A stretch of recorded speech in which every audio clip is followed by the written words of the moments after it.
Oh my God! Oh! Eric from Uncle Larry Outdoors here. This video is going to be addressing the glide bait snook phenomenon. I know if you follow us on social media the past 9-10 months, there's no way you've avoided it. You had to have seen something at this point, especially with that bait right there, the Throwback Metro. Now, I'm making this one on YouTube for a couple of reasons. First of all, I know that the longer form content here on this page has steered in a way more artistic direction than maybe some of you would like. That's the kind of video I like to create. That's the kind of video I like to consume, but that's personal. I know that not everyone gets something out of those type of videos. A lot of people would just rather have that raw GoPro style, come along for an adventure and get some information out of it. So I don't want to leave those style of videos in the dust just because I like to make the more artistic stuff. I also want to hear from the people that are sitting down watching this right now. What do you want to see on the Uncle Larry's YouTube page moving forward as far as long form stuff is concerned? Because we're not going anywhere. Things are only going to ramp up from here, so your information is very valuable. But that brings us to today's video, and I think to tell the story of how we started throwing the glides for the snook, you got to go back to when the glide bait fishing started for us, period. There's two individuals that need to be shouted out specifically. Alex Sandville and Eli Robertson. They came down to fish with us in May of 2024, and let me tell you something, we had never thrown one of these chop style resin glide baits before down here in Florida. And I don't really have an excuse as to why. We just never thought to do it. You know, when we came down, we were coming from Jersey, never threw the glides up there. It was never really advantageous for us to do so, because what are you gonna max out, like a 6-pound largemouth? You know, it's better to finesse them anyway up there. Then you come down here to the land of giants and we still never got the idea. But needless to say, when they brought the resin glides down and we started fishing them, instant results. Instant. We're seeing things happen with these bass, and keep in mind, it's just bass at this point, but these interactions, we've never had interactions like this before. So it was really exciting time for us, and shout out to them because they really started it. Fast forward a couple months, you know, things are getting really hot, the weather's changing, but we're getting deep into throwing the glides for the bass. Specifically, started developing a relationship with Kyle and the Throwback Baits team. Now let me just say about them, awesome individuals, finally got to meet them at ICAST. Can't wait to do more work with them, and I have no problem shouting them out in this video because number one, it's the main glide bait you're gonna see. But number two, it's just a quality product that is also really good if you're a beginner trying to get into glide bait fishing. It made me look like a pro out there throwing the glide, like I've been doing it for 10 years, when in all reality I've been doing it for less than 6 months. So we're doing all this bass stuff, you know, that's cool, catching largemouth. Then the cool down starts to happen, that fall transition magical time down here. And one day I just had the idea, you know what, let me take this perch pattern Metro that Kai and I have been going back and forth with at this point, just destroying. I mean, this thing must have caught 50 bass at this point. One day I just had the idea, you know what? Let me take this thing out and let me try and fish for snook with it. So I took it to a new piece of water, and this was my first 5 minutes of fishing it. Oh my God! Come on. Come on. Come on. Tell me what's better than that. Look at how he's got that. Shout out to Fishing to the Max too. Top Frog. Put the rope hooks on there this morning before they left, and we're 1 for 1.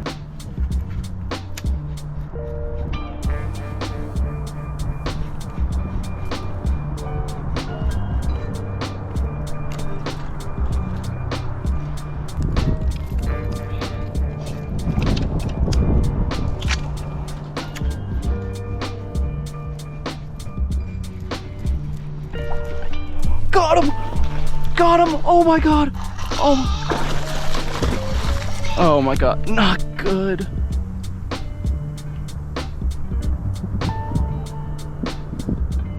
So there it was, the start and the immediate halt of my glide bait snook career. I mean, imagine that. First 5 minutes of the experiment, 20-incher blows up on it, and it's not the size of that snook, it was the way that he ate it.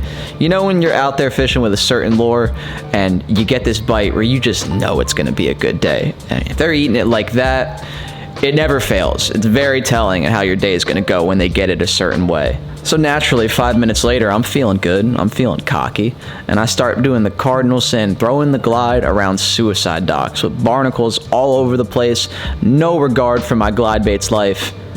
and that happens. Just about the worst scenario possible. Only glide bait I had out there.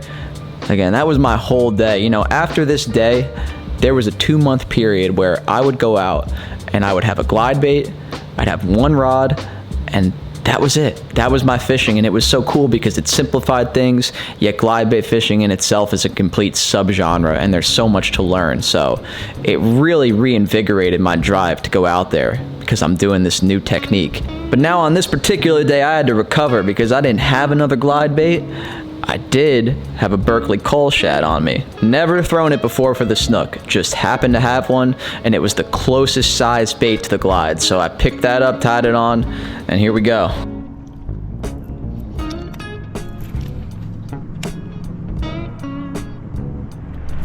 Got him. Big one. Big snook. Big snook. On the coal shad. Look at the snook. Get out of there. Get out of there. There goes my paddle. Uh-oh.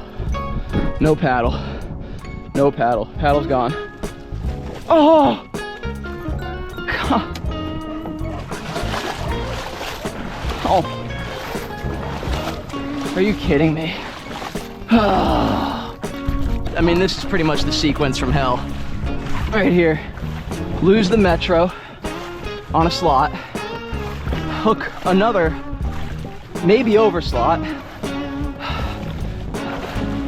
get him out of that, still manage to lose him. Oh, what a start to the day. It's 10 minutes in. I'll tell you what, having to sit here and watch that experience again, relive it while I'm sitting here editing was not that fun. And you'll hear me calling them slots too. That's for a specific reason. Snook were in season at this point. My bank account was light. You better believe I was trying to keep one. You know, one slot, that's 2 meals right there. So I had just lost dinner twice over, lost my metro, lost my paddle, and probably most of my dignity. Of course, now I'm going up the bank, catching small ones, and none of them are getting off. I mean, I could hook a small one, open up my bail, and let him run for 2 minutes. He'll still be on there. But as Mike Iaconelli, as Uncle Larry Outdoors says, never give up, never end the send. I was trying to keep that mentality going, and it finally led me to this one little canal where I ended up turning the entire day around. And this moment right here is also what shaped the glide bait fishing moving forward, because it told me, okay, you got to come back here with more metros and you got to get dialed in.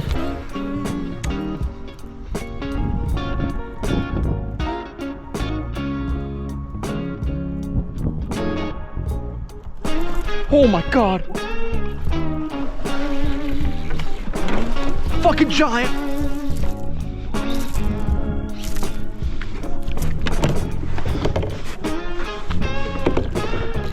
That one is not for dinner. Oh my God!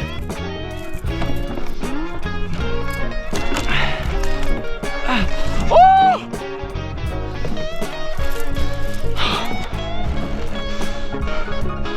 Oh, that's the biggest snook of my life. That's the biggest snook of my life. If that ain't my 40, then I'm never getting a 40. I gotta keep this thing on. I gotta keep this thing. Oh my God.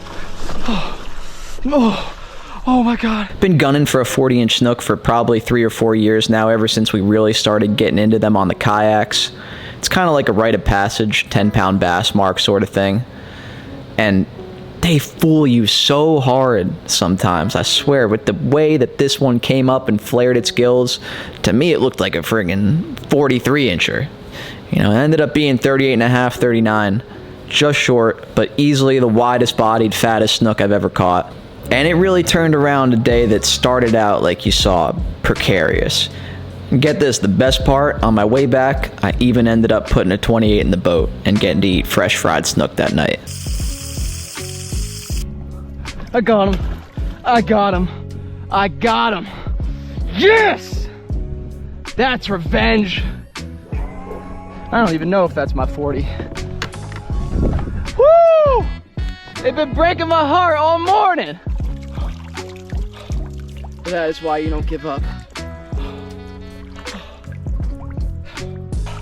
Look where that coal shed is. Look where that Berkeley coal shed is. Oh my God. I guess I have to. I always say that this is the best part right here.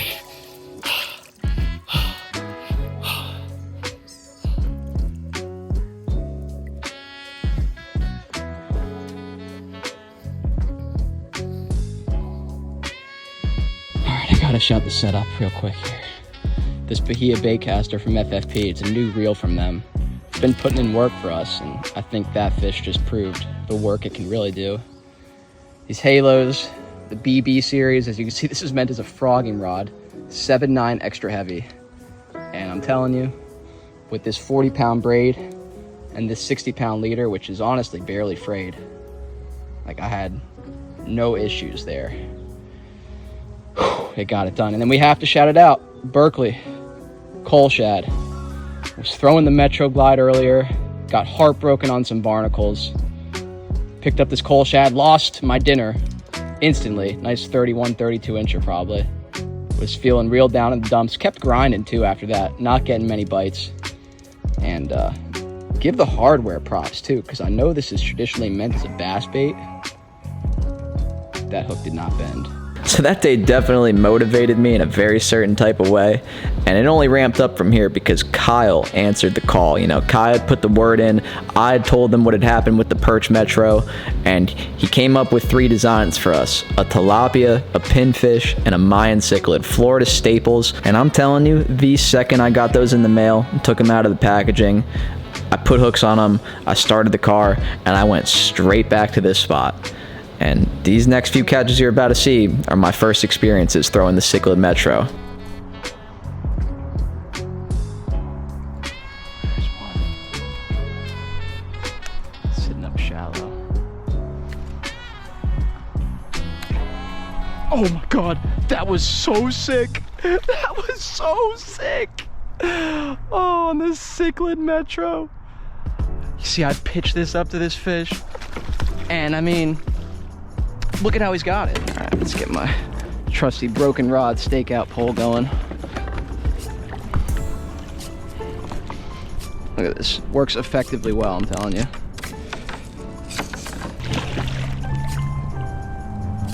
It's gonna be a long winter for these Snook if they keep eating the glides like that, I'll tell you. Fish is cold.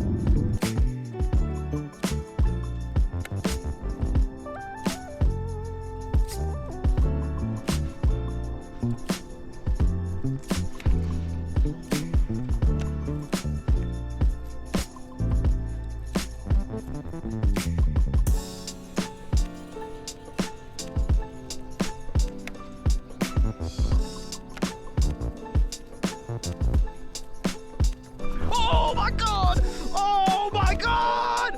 Oh! On the Metro! Oh my God! There it is.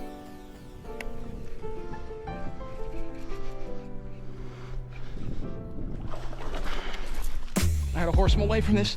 I gotta horse him away. Oh my God. How about that call out?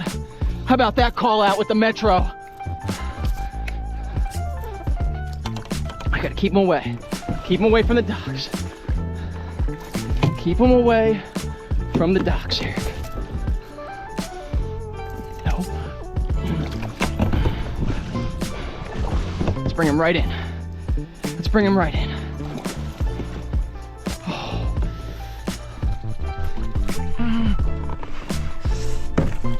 No.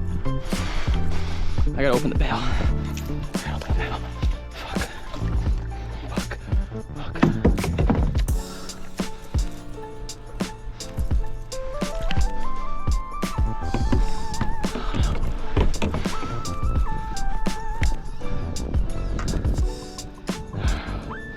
Fucking around it. He's around it. He's around it. Alright. Alright. Alright. Of course he did that to me. I gotta get this rod around. I gotta get it around. It's the only way. It's the only way. It's the only way.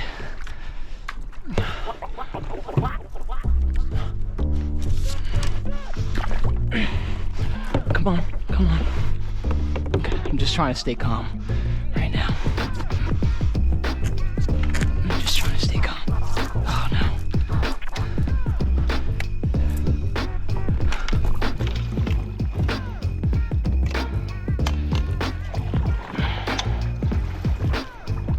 Just trying to stay calm.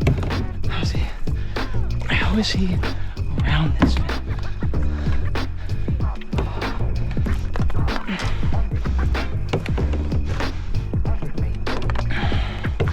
I don't know how he's around this. Of course.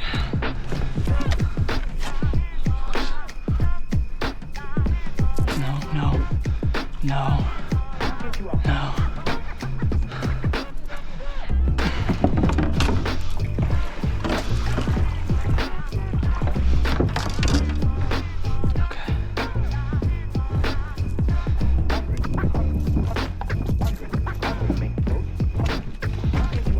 I just don't know how he's around it, man.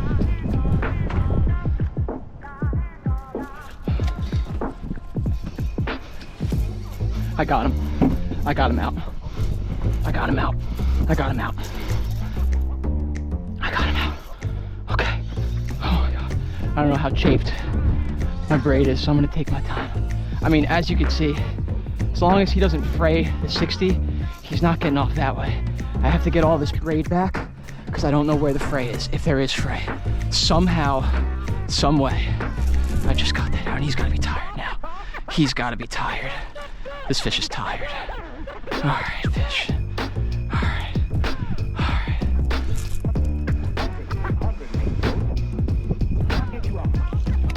Okay, okay. I'm gonna grab him. I'm gonna bring him over here. He's tired. Look at how he's got it. Look at how he's got it.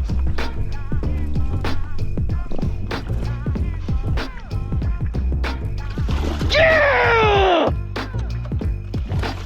Yes! Yeah!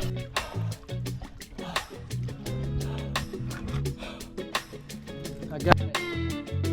All right. What a battle. What a battle. Nah, that's an overslot. Look at the head. One last shot of the head. All right. Bye, Snook. I really don't think I could show you a more exhilarating glide bait snook catch than that one. Did I make it a little bit more difficult than it had to be? Looking back at the footage, potentially, but there was also reasoning for why I was opening that bail there during the fight. The Tranks drag was doing some weird stuff to me where it would lock up and not go at all, and I was trying to avoid that at all costs, especially considering I knew I didn't have crazy hooks on there like 4X's, and I have seen with my own eyes, and Kai has seen with his own eyes, snook bend out 4X hooks depending on how they're hooked. So I couldn't go too crazy with trying to keep them away. I had to maintain a certain level of tension while letting him run at the same time. So that's how that fish ended up running me around the docks, and miracles happen, I guess, because to this day I have no idea how that braid, it was only 30-pound braid, didn't break me off on a barnacle. Alright, so now we're going to get into what I would say is the more educational part of this video. We get a ton of questions: where, when, how, why, when it comes to throwing glide baits for snook. So hopefully you can use this part of the video if you've never done it before, if you're just getting into it, as a baseline when you go out there. And I got Kai here for this part of the voiceover too, so we're just gonna go back and forth telling you some of the tips, tricks, experiences that we've had. And keep in mind, this is just our personal experiences on the water with less than a year's worth of knowledge, so we're still learning as we go too. So there's a few main categories that we're gonna get into. It's the gear, which is both the line and then the rod and the reel, the technique, how we're working the glide for these snook, and then the regions, the areas that you want to focus on. Start off with the gear, because I got a few opinions on this. I know in the salt, you know, it's very controversial. Bait casters or spinning rods. Some guys love their spinning setups, some guys love their bait casters. From what I've found for the glide baits specifically, I would go with a bait caster. You know, if you're gonna go with a Tranks 300, 400, something like that style, whatever reel you choose. I just feel like you have way better control over the glide bait when you're working it. And then obviously when you hook one of these big snook, it just feels like you almost got that thing on a leash. Spinning rods sometimes, especially in the tight mangroves, for me at least, in my experiences, it gets a little bit precarious. Bait caster, I've had a way better success rate at pulling fish away out of groves, you know, attempting to keep them away from docks. I say attempting because you saw what just happened. Sometimes you can't avoid it. But bait caster for me, way to go. I like heavy to extra heavy bait casting setups with a fast tip. Where we're fishing specifically, a lot of the time you're fishing around wood and structure. That's where these fish are going to be oriented, and you know, you're going to want a setup that you're going to be able to pull them out of that stuff. You know, it's not necessarily letting them run and tire themselves out sometimes like you would in a lot of other open water scenarios. That's why a 200 to 300 size bait caster as well is ideal. I'd say 50 to 60 pound braid to at minimum 50, 60 pound leader to really be able to, you know, maximize your chances of landing one of those fish, especially in the kayak. You don't have a lot of leverage when you're in a kayak. I mean, a pedal drive is nice, that's ideal, but you know, for people who are just out there, you know, paddling on their paddle board or just out there in a kayak, like, you want to be able to have as much control as possible over those fish. I like to go 40 or 50 pound braid. I know a lot of guys like 30, maybe even 20, right? And there's benefits to that. Definitely get way more castability. There's a few reasons why I personally go with the heavier braid. First of all, I'm not FGing. You know, call it lazy. It probably is lazy, but I'm tying double unis. I've never had one break me on the double uni, but I really do attribute that to using braid that is strong enough to where that braid to leader marriage matches up in terms of the diameters of the line. If you're going with that light braid, I've seen it. If you tie the light braid to a heavy leader and a double uni, you're asking for problems. It's bound to break. Now, FG, I don't know. Maybe you could do 20 pound braid to a 60 pound leader FG, and it's going to be fine. I'm sure it is. But another thing for me is a lot of times making close quarter casts around docks or mangroves, I just like that thicker diameter braid paired to the leader. I feel like it gives me a lot of power. And as far as castability goes, when you're pitching and flipping like that, you don't really need it to cast a mile, and a glide bait's so heavy that it's gonna get out there anyway. So all personal preference at that point, but braid to leader for sure. And if you're asking size of the leader, in my opinion, 50 is the minimum. If you go any less than that, you know, you could buy a really expensive 40, and I'm sure it'll be good and durable, but I've seen snook, you've seen snook, if you're a saltwater Florida fisherman, break 60, 70, 80 pound leader like it's nothing. When it comes to working the glide bait, I've noticed with snook specifically that they like it a little faster for the most part. Like, you gotta work it steady. Like, there's some instances with bass fishing that, you know, you'll get a lot of bites on a, you know, a longer pause, you know, up to 5 seconds or so. But I haven't seen that to be, you know, the case so much when it comes to snook.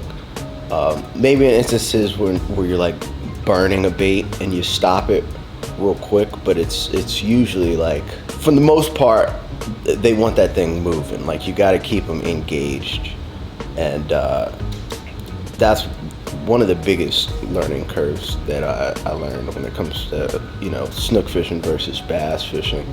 It's like, you got to keep that thing steady. Like, a lot of times you'll catch fish just reeling that glide bait in, you know what I mean, like you would a normal swim bait. Oh, another big one. Frickin'. That was unbelievable. This one is so strong. This one's so strong.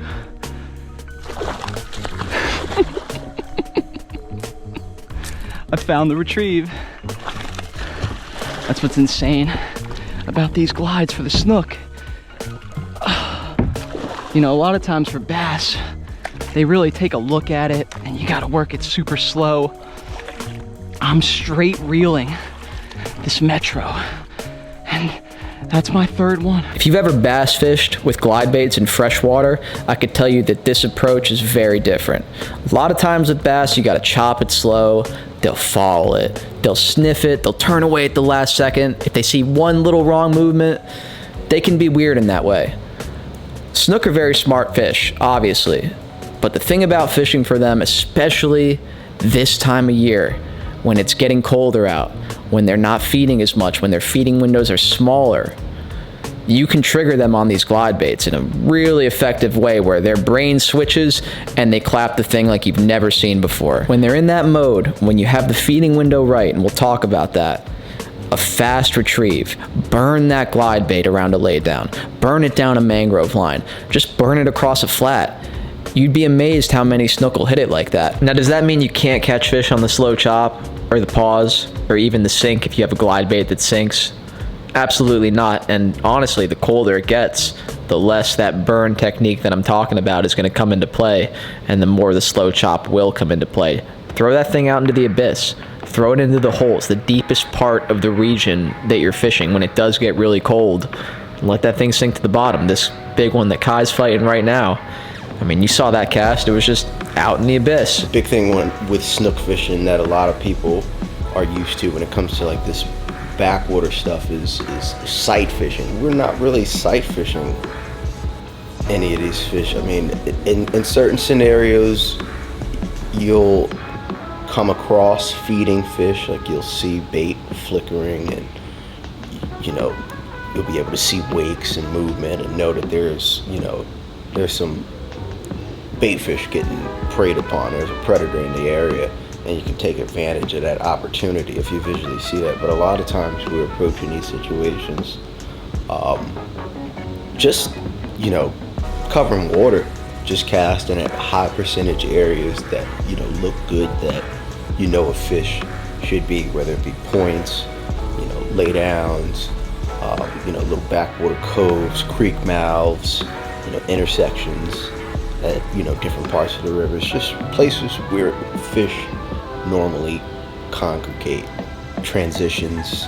You have to think like a fish. You got to try and think like a snook. And at this point, it kind of brings us to the where. You want to couple that with when. Fall transition into winter. In Florida, we're talking November, December, January. Without giving away too much, because obviously we value the sacredness of our spots just as you should, I can say this: you would be amazed how far back snook push when the water gets cold. That is one thing that I've found, which is an undisputable fact. Whether you're talking about the backs of bays, backwater lakes, rivers, you name it, big snook push back far. So that's the biggest thing that you have to keep in mind right off the bat. Now you'll notice a lot of this footage looks like bright sun. Pretty contrary to snook fishing other times of the year. A lot of great snook fishermen do it almost exclusively at night in the summer months, off the beaches, in the passes. But this time of year, when they're pushing back, when they're slowing down, it's that midday window. When that sun is beating down on the water, raising the temperature, a lot of times that's when they'll be in their feeding mode. That's when they'll take an opportunity if it comes in front of them. Which then brings me to the next point. Getting the bait in front of them. If you're fishing a tidal system, tidal body of water, you're gonna want to hit it on that lower tide swing. So there's a bunch of factors beyond this. I mean, you could get into the moon phase with the tides. You could get into majors and minors during the day. All of those are factors. I used to not put much stock into the majors and minors, but do yourself a favor and start keeping a log of it. Get an app that tells you the major and minor times, and then look at the times where you're catching your big fish. I'm almost willing to bet that you'll see some sort of correlation. But if you don't even want to get into that, if you just want to go basic, to me, this time of year, it's midday, it's lower tide swings, and you're fishing condensed water. And this one right here just took a little nip at the glide. You know, it's getting later into the winter, but you see bright sun. This is probably 12 or 1 o'clock p.m. Low tide, first hour of incoming. and I believe this was in the major as well. You gotta be able to just try to keep your cool and best handle that situation. Make sure you got your drag set, you know, tight enough to set that hook and keep them, but loose enough to go if they need to. But you don't want them to be able to be screaming drag, especially in the kayak. Like, if anything, have them pull you as opposed to just have them scream and drag, because you know they're gonna find that nearest laydown, and once they get up in that wood or in a dock or something like that, you're in a whole different ball game.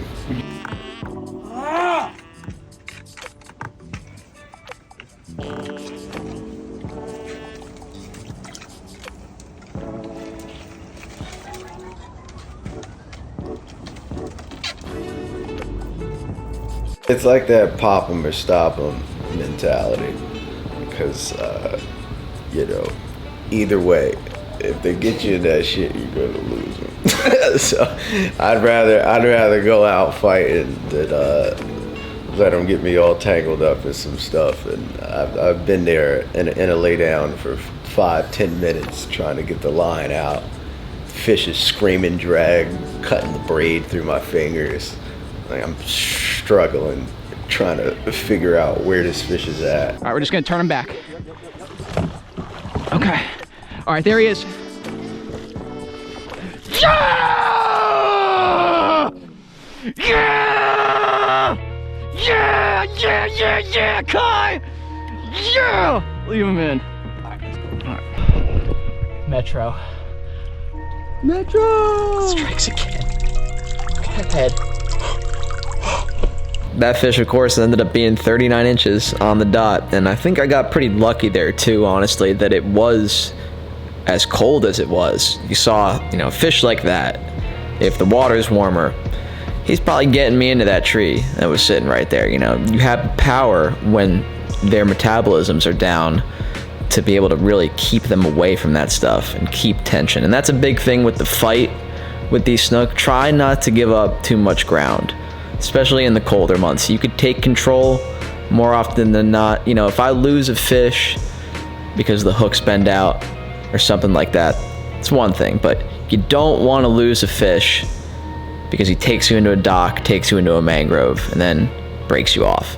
It's a terrible way to lose one. You'd rather try and out-muscle the fish, and then if you end up losing him that way, it is what it is. Like, these fish will really expose you. Like, even if you do have, you know, the right rated rod and reel, you know, you got 50, 60 pound braid, 50, 60 pound leader or more, you know what I mean? You go out there, your glide bait is, you know, it's got the right hardware. You're out there with, you know, 3X, 4X hooks. You know, you hook into the right fish, they're gonna test that tackle to the limit, you know what I mean? Whatever the weakest point is, you know, on that gear that you're using, they're gonna find it, you know what I mean? I've been in situations where fish have bent out, you know, 4X hooks because, you know, I didn't have my drag set, you know, wasn't keeping my cool, panicked, and thumb the line as opposed to just set my drag a little tighter. And just that, you know, 3-4 seconds of tension that I, you know, put on it to try and catch up to that fish was enough to bend out a point on a 4X hook. And he crushed it so hard that he shifted the joint. I've never seen no shit like that before in my life. So it's like, you know, situations like that where it really gives you some perspective on, you know, the power that you're dealing with when it comes to some of these fish. When it comes to snook fishing in general, man, I just think you gotta have patience above all. When you're talking about snook fishing with swim baits, glide baits specifically, I think it requires a different level of patience. It really tests your ability to, you know, adjust and learn as an angler to really understand, you know, what these fish do, how they move, you know what I mean, why they do what they do. I figured this would just be a good baseline video for anyone looking for this information who wants to get into it. And also, listen, I understand that this is niche. Like, as far as the continental United States are concerned, where we live here in Florida is the only place where any of this applies. So definitely give us your feedback. Let us know if you'd like to see this same style of video for other species, maybe more relatable ones. And that's pretty much all I gotta say on this subject for now. I hope as many of you get to try this as possible. If you like to fish, it is definitely a bite you won't forget.